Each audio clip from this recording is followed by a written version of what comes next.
Eleanor Rigby. Eleanor Rigby is a song made by a certain band that has been very popular over many years.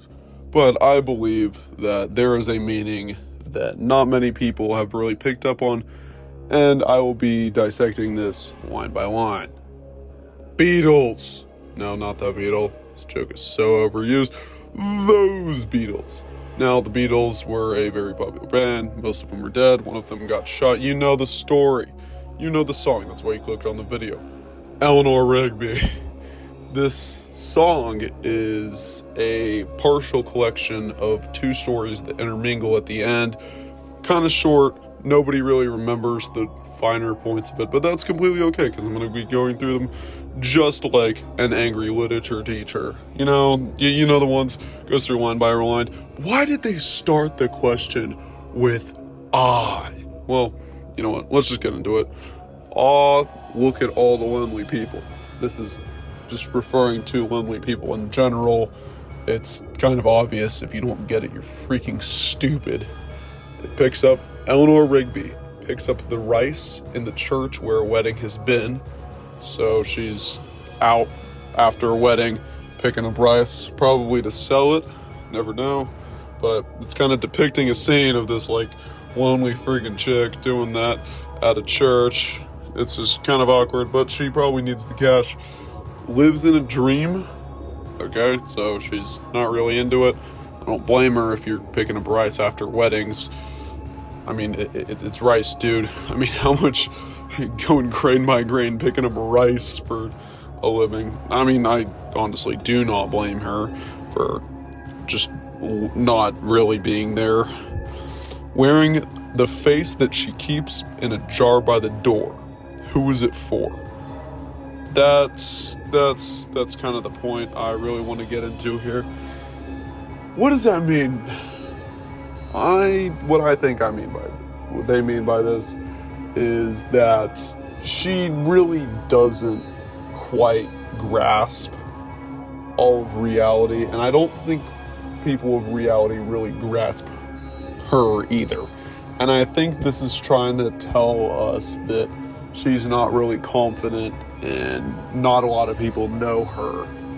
And so she's just going out with like this guise of another person. That's just what I think personally. All right, next line.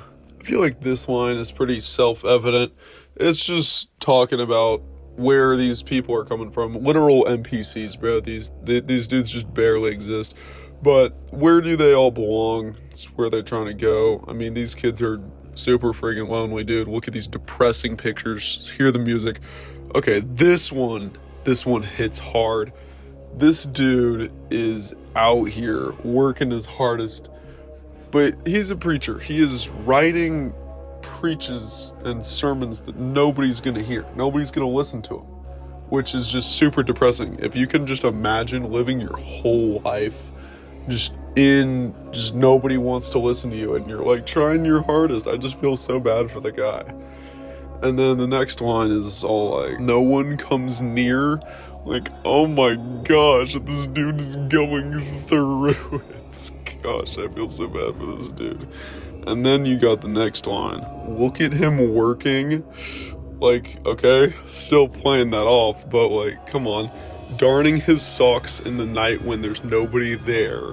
What does he care? Like, this dude is having it rough. No one cares, and he's questioning if he should really care too.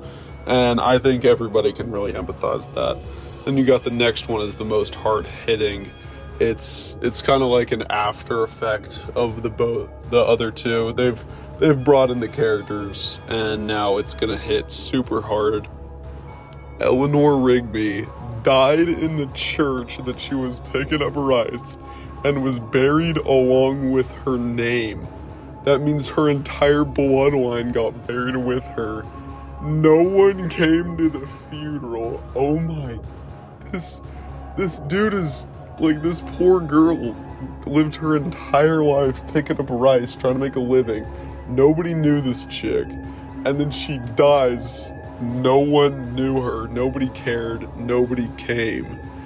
And then you have the father who was writing sermons earlier, and this dude is also going through it because he had to be at that funeral, and it's kind of implying that he was there and he did the funeral, wiping the dirt from his hands as he walks from the grave.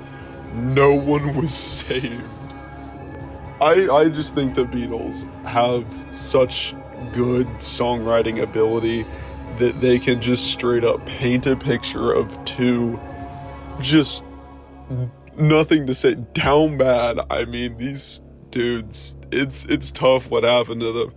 And then one dies, no one cares. One buries her, he didn't care about her, and he's still going through it. Nobody cares about his burial, and no one was saved. I believe that no one was saved is talking about from the loneliness and just depression that life brings with it, and especially these two who just obviously have not found a way out of it. And this ties into our sponsor for the day, BetterHelp. Thank you for I'm just messing with you.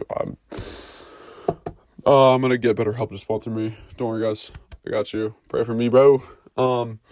Anyway, yeah, so really hard hitting, and I hope you guys understand at least a little more about this great song and the Beatles' great writing.